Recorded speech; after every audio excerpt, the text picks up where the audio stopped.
Hey guys, it's Jackie from Jack Gets Lost on a Book Haul.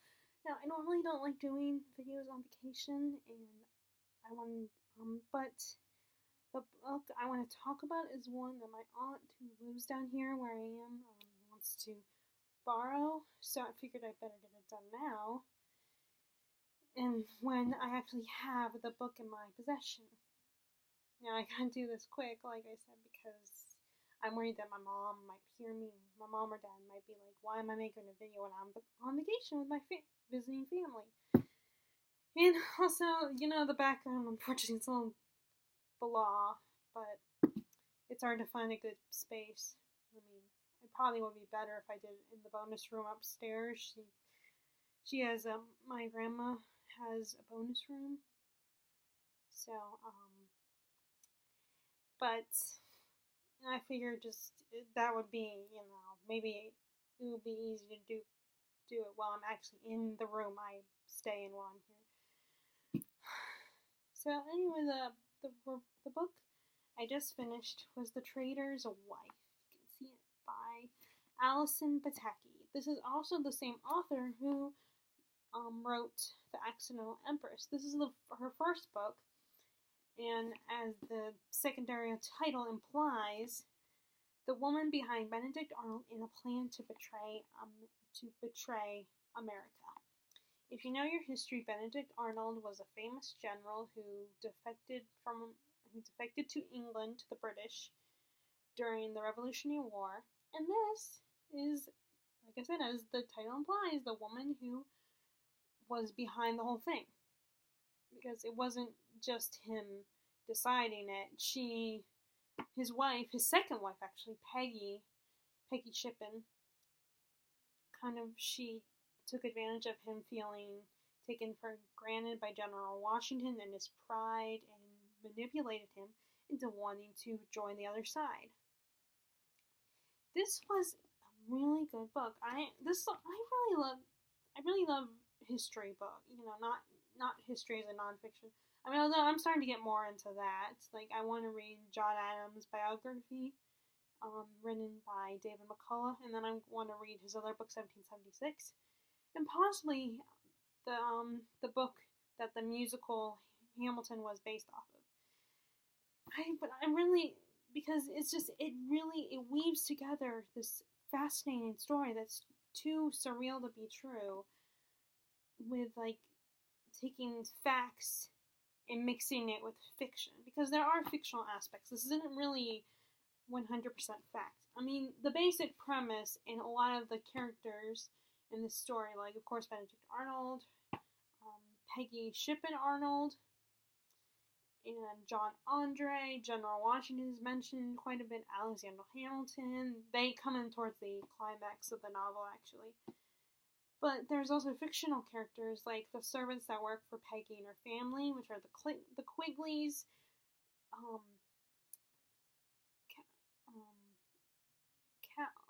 Caleb, his name Caleb, who's the stable boy at their house, and then the character that this book is told from is Claire, who's the new maid in the Shippen household, and she ends up being Peggy's number one maid. She's always helping her get ready, and she is also witness to Peggy and Benedict, their little plan, and the whole story is told from her perspective, which makes it really interesting because you get this very unbiased view of exactly what happened.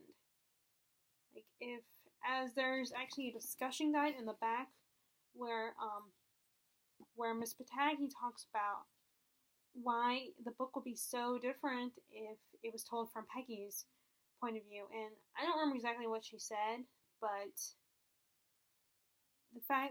but basically, I feel like from what I read in what I've come up with on my own, is if it was told from Peggy, it would be very biased, and she would paint herself as an innocent victim and, a really smart woman.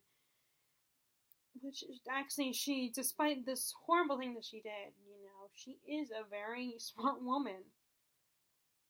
Which I think that's my favorite part of the story. First of all, I love the writing.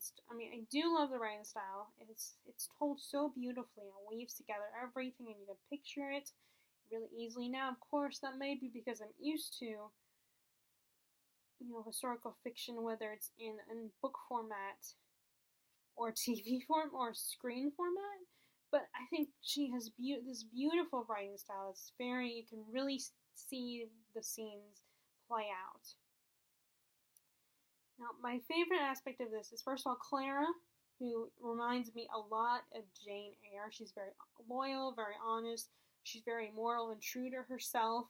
But she's also obedient at the same time. Like, she doesn't start to question or rebel against Peggy until the very end, when she's finally had enough of Peggy's BS, and knows and is finally ready to stand up to her and be like, no, this is what you're doing is wrong. You're a selfish brat, and I'm not going to take this anymore. And eventually she resigns from the position as Peggy's servant. But I mean, now of course y'all know how this is going to turn out. Because I mean, if you know your history, it doesn't work out for the Arnolds. But Peggy's character is so incredibly fascinating. She reminds me a lot of other characters I read about, like Scarlett O'Hara, Magdalena from Gallivant, which is not a book. Who else? Mary Crawley from Downton Abbey. Now, of course, she's not as bad as Peggy is. And Mary Tovier from Roses, which is a book I'm currently reading right now. Like they remind me of Peggy. Why Peggy reminds me of these women is, yes, Peggy is the worst of the bunch, but these women are smart, they're highly intelligent, they're ambitious, they're very clever, they're independent, they will do what they have to survive, and they sometimes can be, frankly, really mean and horrible people, horrible women. But you also kind of are fascinated by them, and sometimes you feel a tiny bit of sympathy. Very tiny in the case of Peggy Arnold, very tiny. I mean, because what she was planning on doing would affect not just the people personally connected to her, but the whole war. It would affect both Britain and America, and the future of America. America might not have existed if this plan of theirs that they concoct had worked out. But she's just she's so fascinating, and she doesn't see herself as, and like really good villainous characters or antagonistic characters, she does not see herself as an antagonist. And I say antagonist because I feel like you can't really label her as a villain, because she's not trying to take over the world or anything. Well, although in a way, I guess she kind of is, because she's trying to make sure the British win the war. But she doesn't see herself in that way. She doesn't realize what she's doing is wrong, that she's a horrible, horrible human being. And she's really, it's amazing how good she is with manipulating men. It's fascinating. And sometimes I envy that. Not that I want to manipulate one, but to be able to get men to fall over themselves for her it's like, dang girl, seriously, how do you do that? Even General Washington and Alexander Hamilton and Lafayette, the Marquis of France, when they come in towards the end of the novel, they are smitten with her, and they are totally taken with her beauty and everything. Now, like I said, what is great about this book is it's not told from Peggy's point of view. It is told from Clara's point of view. She's someone who, like I said, she's very loyal and obedient, but she's also clearly, in support of America. And she is told by the older servants that when she tries to tell them what's going on and stuff, they dismiss her and they're like, don't ever say anything. It's none of your business, and I find that hard to believe. And even when she comes back and it's basically blatantly obvious what she's doing, what Peggy and her husband are doing, Miss Quigley is still like, no, I find that hard to believe. And I told her not to say anything and not to accuse them of anything, but her husband is pretty adamant that it's the case that it is true. And it's funny. I was talking about this book with my dad last night, and Benedict Arnold was actually a pretty good general before he met Peggy. Before he met Peggy Shippen, he was actually really good. It's just first I think it was partly because, and I got this not from just reading this book, but also from watching the show Turn on Washington Spies, which is about the same subject, except for it's not about Benedict Arnold and his wife. They aren't the central storyline, but they are in their plot is in the show. That he wounded his leg in the Battle of Saratoga. He and the doctor was going to amputate his leg, but Benedict Arnold through with pride. I say with pride in a positive way, but his own pride wouldn't let him allow the doctor to do that. He was like, no, I'm going to wear this with pride. I'm going to wear my broken leg with pride. So I think it's part of the problem. I think that's why or at least that's not what the book indicated, but what the show indicated was that, Washington was like, no, you need to rest your leg. If we fail because of your broken leg, then you're gonna, your men are not gonna have any faith in you anymore. So I think Washington just wanted him to take a break and go to Philadelphia and just rest his leg. And maybe try to fix it. And actually, one of the things that Peggy does is she's able to manipulate Arnold. Like, when he proposes to her the first time, or she's like, I can't marry a man who can't dance. And that's, what persuades him to go through the trouble of trying to get his leg fixed. Now, I don't know if he actually had it amputated and maybe had a fake leg put on, but he just shows up at her doorstep ready to propose, ask her father permission to marry her. He can walk again. And what's really sad is not only was he a good general, but at least according to this book, he seemed like a decent guy. A little bit boisterous, a little bit brash. And I get why he rubbed people the wrong way at times. And I think he was very prideful, and pride can get in your way. But he was also, a nice guy, a decent guy. He was very friendly. He got along with like Washington, he got along with his men mostly, and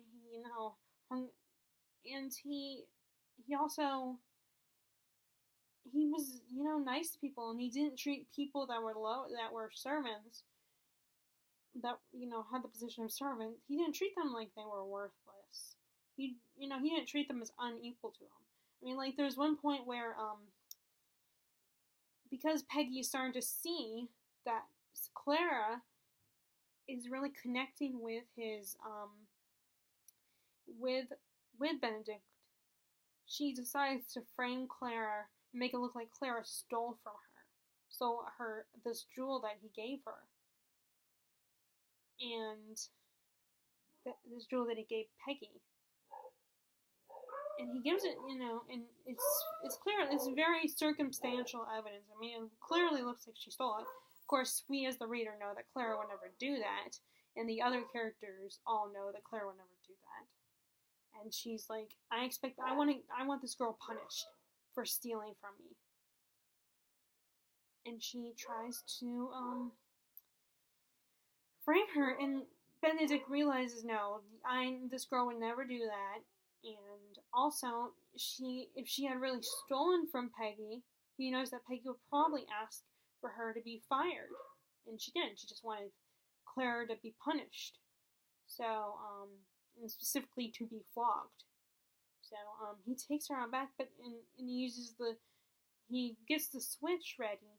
But instead, he's like, Clara, I'm going to hit this tree with the switch, and I want you, every time I hit the tree, to make the noise, to scream in pain. Because he knows that she didn't do it. So he cares enough that he cares enough about Clara, and isn't that wrapped around Peggy's little finger, that he would actually hurt Clara when he knows that she's innocent. And he, and also, he's just, I'm trying to think, there was another example. he seems like, you feel sorry for the guy because he was a decent guy, he was a good general. But then after his pride gets wounded, and this woman, Peggy Shippen, actually, I should say, totally takes advantage of that, and it ruins him. It destroys who he is. And then he ends up plotting against America and trying to sell West Point to the British and joining their side of the cause because he has lost faith in General Washington and his men because they are constantly criticizing him. Washington sent him away to Philadelphia. So, like I said, his pride is wounded, and Peggy takes advantage of that. And of course, there's also this cute little love story in here as well, not, a genuine love story, which is, Clara and the stable boy, Caleb, she calls him Cal, fall in love. It's really cute and really sweet, and a little lighter, less heavy aspect of the plot that's, like, very sweet, and it's nice too, like, because with the way the whole thing turns out for the Arnolds and all that, it's kind of nice to have something really sweet and sentimental and a cute little happier aspect to the plot. Although it's not always happy because, of course, because they're in the middle of a war, and even Claire and Caleb have to deal with that. In fact, Caleb enlists in the war because he believes in the American cause. So this was just I really enjoyed this book. I felt it was really good, really well told, and definitely an interesting aspect to it, an interesting interpretation of events during that time. And it's based, like I said, it's not necessarily a complete interpretation because it's based on actual events. And what's really sad is people did not know about Peggy Arnold got off scot-free. It was only her ex-lover General John Andre, and Benedict Arnold who suffered the consequences of her doing this. Like, Benedict Arnold did get to join the British, but then he was still criticized. And of course, we know, if you know your history, and obviously the British did not win. So he may have never got caught and died a traitor, but he still had the worst kind of consequences you can get. And then, like I said, Peggy's ex-lover, John Andre, was hanged as a traitor. And she got off scot-free. But she lost, like, of course, in this version of the story, she lost her maid. But, of course, that character is fictional, so that doesn't really count. But she, got to go back to England she got to go to London, which is what she wanted. They didn't get any titles like they wanted. But she ended up, dying of cancer eventually in 1804, I think it said, at age of 44. And then after she died, that's when people found out she was really the one who orchestrated this whole thing. Which, it's just, I feel really sad for Benedict Arnold. But anyway, if you like your history and you like this particular time period, then I definitely would recommend this book. I think it is really good, very well written. I definitely am going to read her other book, The Accidental Empress, and I will probably continue reading more of her books if I come across her other books, or if she publishes any more and I come across it. So on Goodreads I gave it 5 stars.